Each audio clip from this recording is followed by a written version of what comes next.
கோவிலில் தேவிக்கு பூசை, அதில் ஊமத்தம் பூவுக்கே ஆசை.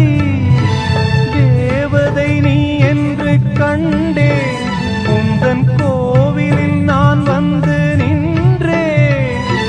நான் செய்த பாவங்கள் உன் நெஞ்சின் காயங்கள், கண்ணீரில் ஆறாதோ கோபம் தீராதோ. பாடி அழைத்தேன் உன்னை